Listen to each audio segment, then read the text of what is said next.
is light within the human body. Right. And so one of the things that they studied was the fact that during a time that a patient was sick, you understand me, the light that they emitted glowed brighter, right? And of course that was because the body was working to heal itself. Yeah. And the thought process was that if you go back to ancient human being origins, that those human beings were just light beings, complete light beings.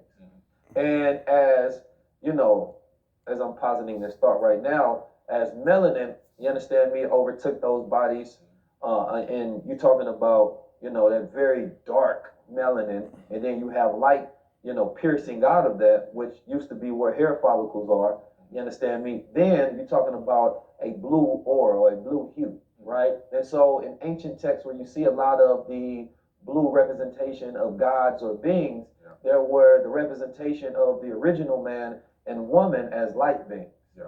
Now, the way that I connected to science more so is the idea that, you know, our mind has light within it, right? And it communicates directly with the light outside us. And that this is scientifically proven that we can think things and bend the wheel of reality around us. Like the Matrix played with the concepts and ideas. The spoon doesn't exist idea.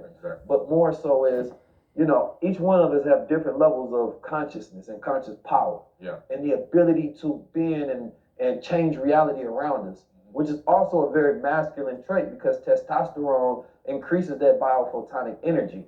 You understand me? Within the body.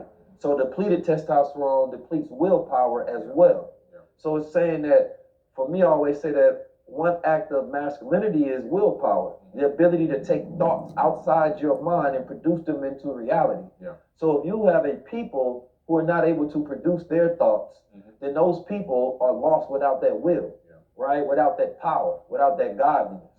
And so that's something that I think about often as I see our brothers and sisters hoping and wishing and trying to bring things forth, but they just can't because that light inside them is dead. Dead. Plus, a lot of the male in this society right now, they are being emasculated. Oh yeah, sterilized. And so, you know, and a lot of it's chemical based. Yes. It's the food. Chemical it's castration. Chemical castration, man. It's all these microplastics that are, you know, we're inhaling them, we're eating them. It's in the food, it's in everything. They did a test on those microplastics. They were converting male frogs into women. Right. You know, this is just crazy stuff. So that's a hell of a leap. It's a big leap.